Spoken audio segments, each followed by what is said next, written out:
Welcome, Peter. Thank you so much for coming on Moms Don't Have Time to Read Books. It's a pleasure to be here. So we are talking about your beautiful book, A Lie Someone Told You About Yourself, which is fiction. Although when I was reading it, I was positive it was nonfiction, and I had to keep flipping back until I saw this tiny little novel word on the cover. Anyway, would you mind telling listeners what the book is about and what inspired you to write it?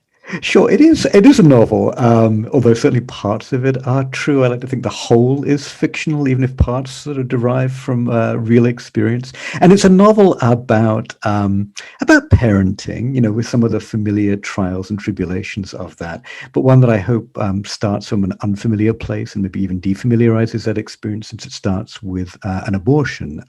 The couple involved at the center of the book, their first pregnancy is sort of interrupted by some pretty catastrophic prenatal test results. They choose to not have that child. And even though later they go on to have a second successful pregnancy and have a child, I think that experience of parenting for them is sort of shadowed, but also maybe in some ways also illuminated by that sense of loss from the first pregnancy as well. So that's roughly the tenor of the book. It's interesting you mentioned that sense of, fiction, memoir, the kind of blurry line between those two things. And there is something of that going on in this space. I feel like I need to take the fifth in terms of explaining what's true and what's not, partly because, I think for most of us in our lived experience, memory itself is a kind of means of fiction. So if I look back on some of these experiences, I'm not quite sure where reality gives over to fiction in some ways along the way too. But I think in a way that uncertainty for the reader is in part intentional on my part, because I think what the characters go through, that the book is very much about the uncertainty of diagnosis, I think, in many ways. That sense of, this might be 99% this way, but there's a small sliver of a chance that it might go in the other direction. And I think in a way for the reader to wonder, is this part true? Is this part fiction? Is a way of giving them a glimpse into the experience of the characters themselves. So that's sort of the notional idea behind that slight uncertainty that the book breeds in the reader as well. And the book, it wasn't only about the uncertainty that comes with whether or not to have a child and the test results, but it's even as the child gets older, what do you do when things don't seem to be going 100% the way they should? And I'm sure so many parents can relate to this, right? You think that, your child will pass flying colors with, I don't know, I'm trying to think of an example. I don't know, jumping or climbing or monkey bars or something. And then all of a sudden they don't. And what does that mean? And then there's all that anxiety and so much accompanying worry. And then what do you do? And this novel delves right into that from the dad's point of view, which I found so refreshing, because I just feel like there aren't that many beautiful literary works about fatherhood, whereas I feel like there are many more about motherhood. Thanks for saying that. I really appreciate that. I do think there's a deep anxiety for all of us, right? Even in sort of like the most smoothest parenting experiences, and I guess none of them are actually genuinely all that smooth. We're worried about all those benchmarks, all those percentiles. We're anxious about, inevitably, even though we wish we didn't, comparing our children to other children, whether statistically or whether in the playground, however it might play out, I think, in some ways. And I think there's a kind of tyranny of the normal, right? That we want our children, we yearn for our children to sort of fit within recognizable spaces, maybe sometimes a space that looks like our own childhood. So we feel reassured that they're having an experience that we recognize in some ways, or that they're having an experience that feels as though it's very much sort of typical, I think, in some ways. And I think the great anxiety for all of us, and maybe the great truth, because all of our kids are so individual, is that nobody has a normal childhood. Nobody has a typical childhood. They have their own individual childhood, I think, in some ways as well. What's weird about that for a writer, I think, when writing about parenthood, is that fiction tends to be not made up of normal or typical experiences. That's not where drama often lies. So there's an odd disjuncture between that feeling that we want to have something that seems very familiar for our children in their experiences, and writing a fiction that feels as though it pushes our children and pushes our own experience of having children into extremis, I think, in some ways as well. So there's an odd tension going on in that space. I think for me, what's kind of going on in this book is that these characters, because of their various anxieties and because of their past experiences, they sort of yearn for that normality. So I hope there are aspects of the book, as I say, that do seem very familiar to other parents. I think there's a great universal quality to many of those things, but also makes us maybe appreciate those universal qualities because we understand how tenuous they are for some people and some characters. So true. One part that I kept sort of inserting myself into and thinking, like, how would I have handled this? What would I have done? Which I feel like you do, most readers do at some point or another while reading, right? But when you and your wife were debating, or not, sorry, when your character and the character's wife, I appreciate that. Okay, we're debating whether or not after the fact to find out if the fetus had for sure this abnormality, and you couldn't decide whether or not you wanted that information. And ultimately, I hope I'm not giving anything away. I mean, I don't have to, but anyway, you made a decision one way or another together and have had to live with that decision.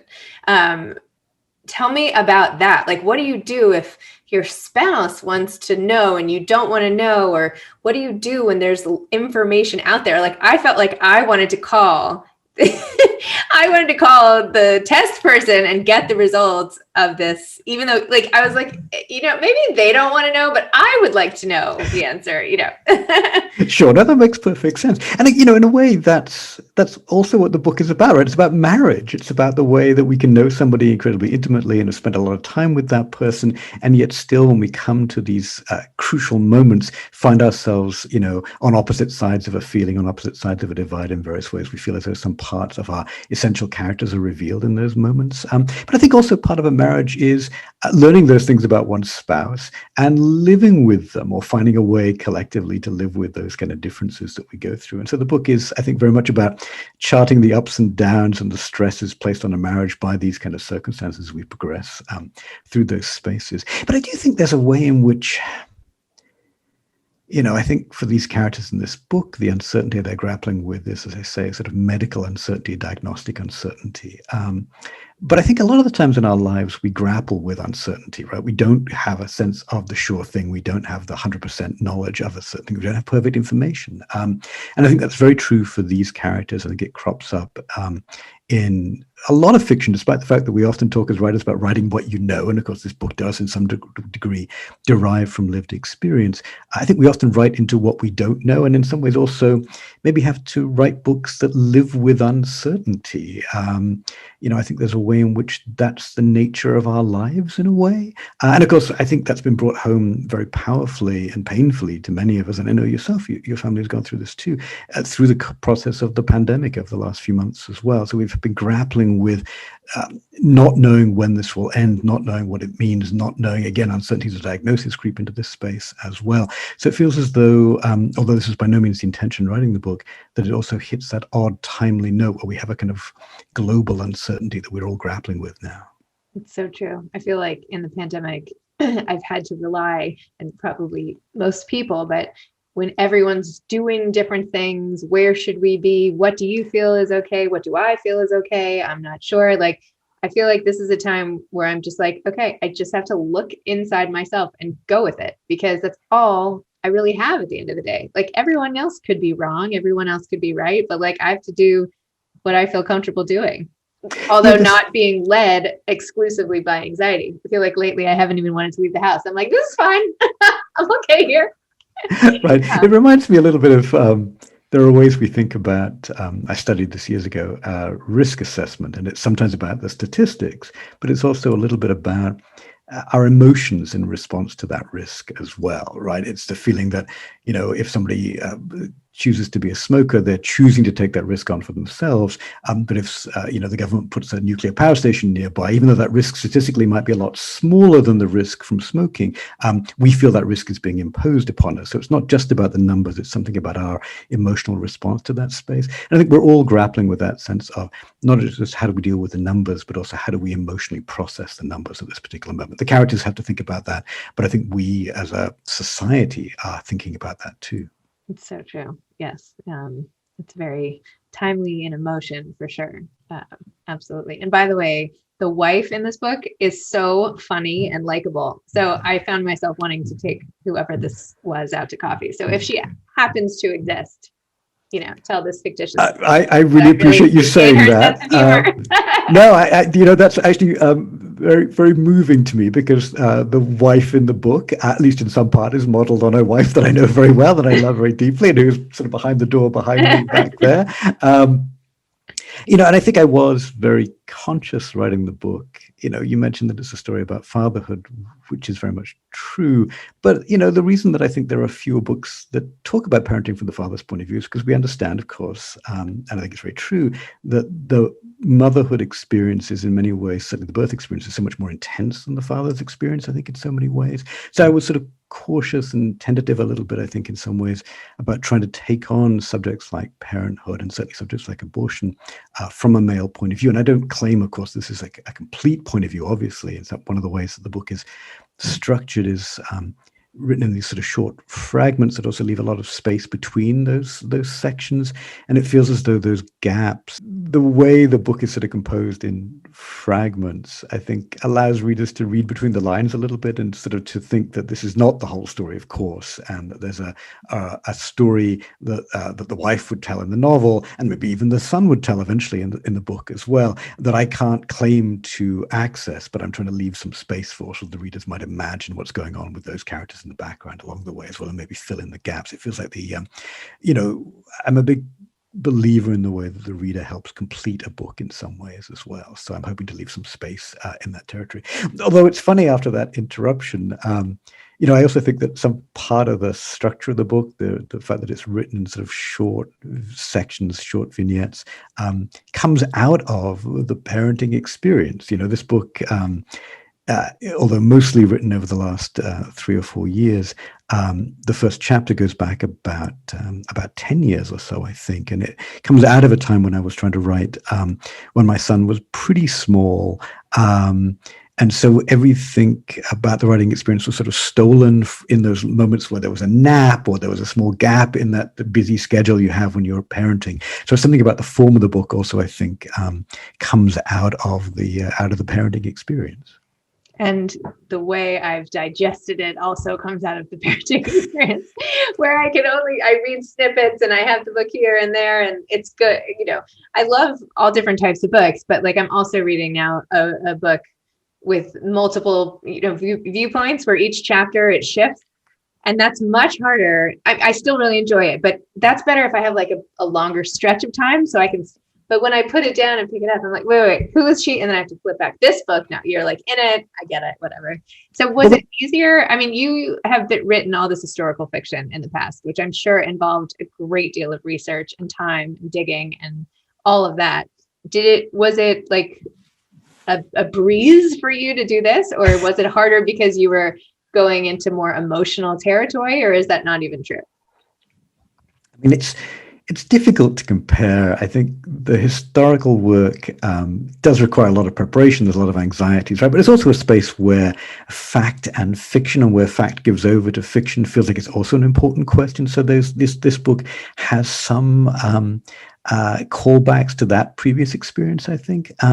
This was probably slightly easier in the actual writing experience. It took less time. It's a shorter book, of course, than my previous historical novels. But I think you're absolutely right to suggest that emotionally it was a tougher book. And I think maybe even, while I've written about real historical figures in the past, and there are questions there ethically about how they're represented, we think about questions of appropriation that comes up in those spaces.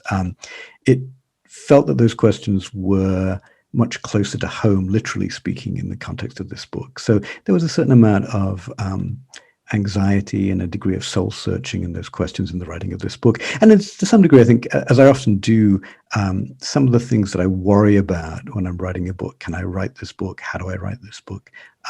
Those questions ultimately in some ways become the subject of the book. So it feels as those questions sort of inhabit the book, and rather than having them stop me or censor me, it feels as though the book is an opportunity to explore and engage with those questions in some ways as well. And I love how you just put a lie in the title, because I feel like all the best books are all like, in fact, I would say most stories are about some sort of secret. Either you're keeping it from yourself or someone's keeping it from you. There's like always a secret, which I think is a flip side sort of a lie, right? Because you have to disguise that. So I don't know. I just feel like it so touches on like this basic interest people have in reading about what is not straightforward and what you might not be able to say straight out, and all of that. Yeah, it's the great mystery of fiction, right? That it feels as though it advertises itself as a lie. It's a fiction. And invites us, I think, to think into, do I believe in this? What don't I believe in? Where might my suspension of disbelief begin or end in some ways as well? But I think it's also one of the great, we often talk about fiction as a kind of engine of empathy, which I think is true. And I buy into those ideas, the importance of that. But there's also a way in which I think the reading of fiction sharpens our sense of reality by engaging us with that sense of what might not be real, I think, in some ways as well. There's a strange way in which I think, and I thought about this particularly over the last 3 or 4 years, that the reading of fiction sort of sharpens our bullshit detector in a strange way, right? It feels as though it helps us figure out what's true and what's not, what to believe in or what not to believe in. So even as it plays with those, that sense of where the line lies, I think it also sharpens our feelings about reality as well. And how did you become a writer to begin with? Oh, it's weird. I mean, I know this comes a little bit out of the book, and the main character, he starts off as a physicist, and I started off as a physicist, but my physics career, such as it was, at least as an undergraduate, was entirely derailed by I think the first really serious writing I did, when I was younger, when I was a teenager, I wanted nothing more than to write science fiction. And if I'd been any good at it, I might still be doing that.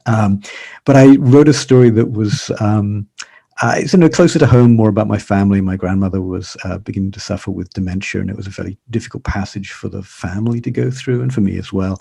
And by writing about it in fiction, I found I'd untapped something emotionally that I hadn't been previously aware was there in the fiction. So I wrote a story about that. It went on to be the first story that I published, although not for many years later. But even when I wrote it, I think I sensed something of the power and the allure of fiction in doing that. So in a strange way, that story entirely derailed my physics career, I think.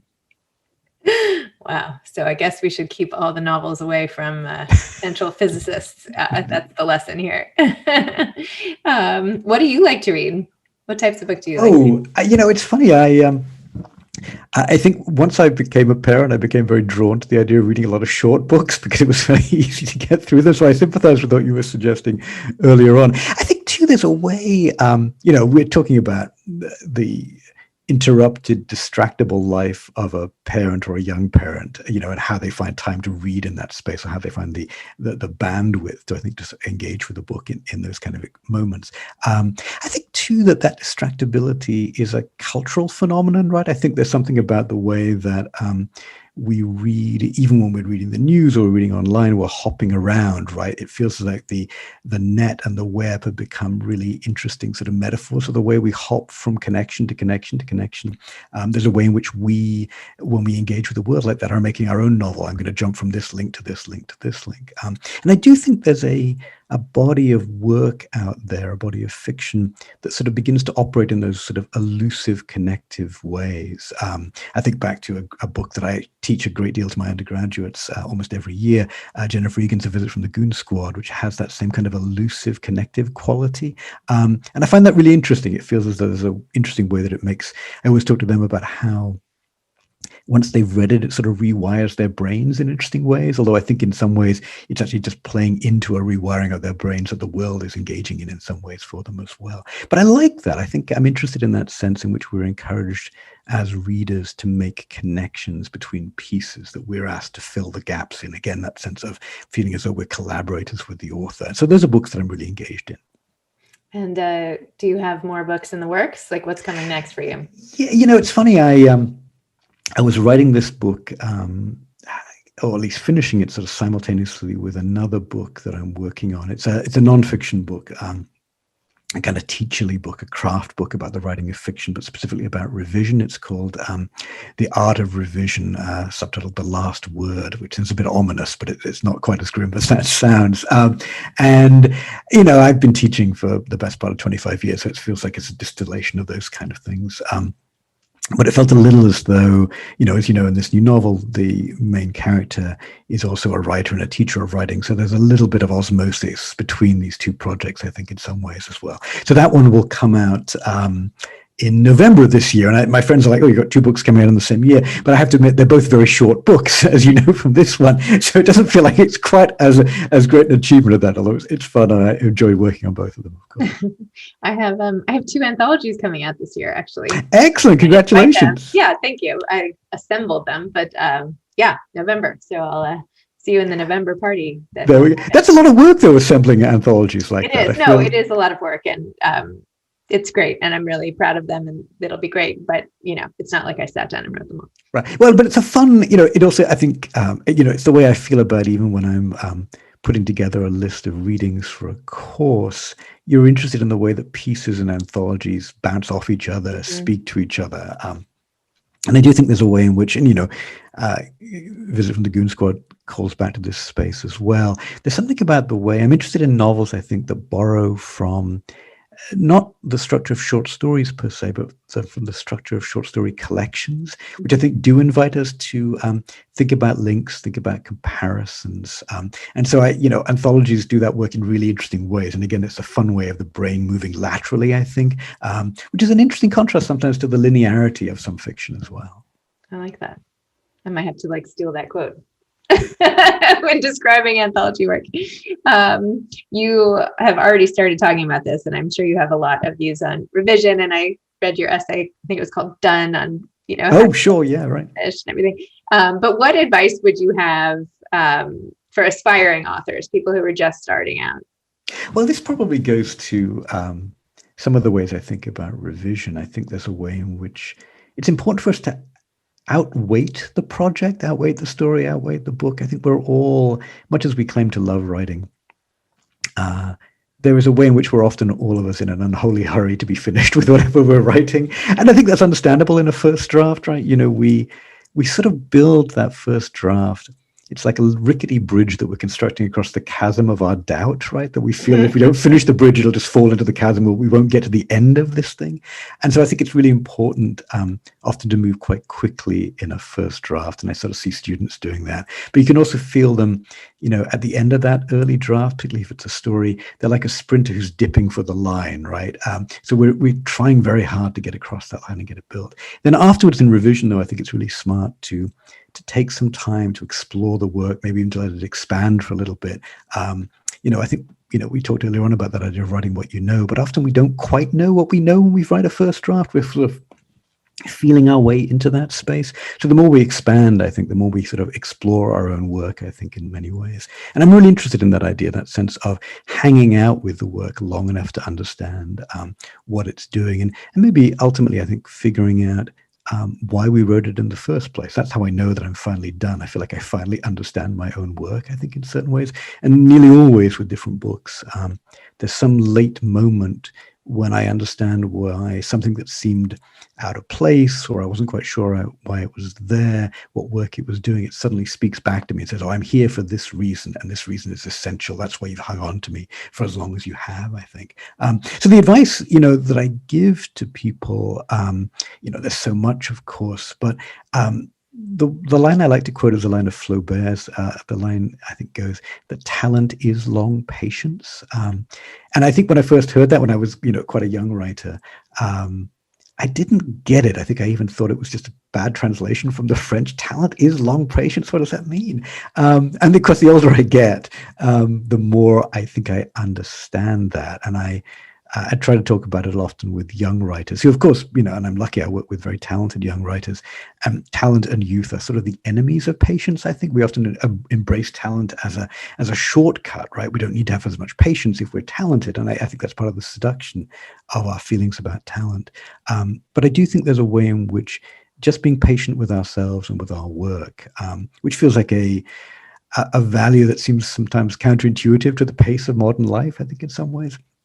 It's a chance for the work to speak back to us and to the characters to speak back to us and for us to grow into the work and understand it. And, in a fundamental way, it's about reading our own work carefully so that we allow it to speak back to us and we become readers of our own work and not just the writers of it. And maybe that's the maybe that's the fundamental essence of revision, that we move, it's an aspect of re-seeing, right? That we move from seeing it through the eyes of the writer who thinks they know what they're doing with it, and we come back to it and read it through the eyes of a reader. I always suggest that, and you must have gone through this too, I'm sure, it's that moment, I think, when we share our work for the first time with somebody else, a friend, a loved one, a critic, or we hit submit if we're sending it out to a magazine, or we hit submit if we're sending it to the editor or the agent.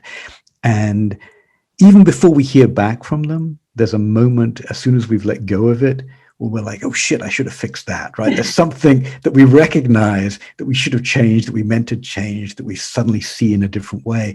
And it's because we intuit new eyes looking at it. And so that's the beginning of revision, because we're starting to see it through the eyes of our imagined readers out there.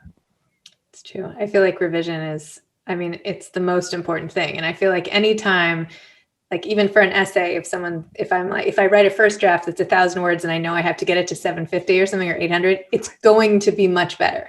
Like it always gets better when I cut it down, like inevitably. So I'm like, I don't know what that says. Maybe I just have to keep it really brief. But I think the point is, when you're more intentional about which words end up making it, you have to like have them sort of go up to the battle line and fight to make their way in. And if they survive, then they have a place for themselves. So anyway. But you also wouldn't find those if you hadn't written long in the first place, right? So I think it's really important to allow ourselves to have that sort of expansive moment before we contract. So I'm often, occasionally with young writers that I work with, there's that feeling that they think of a revision.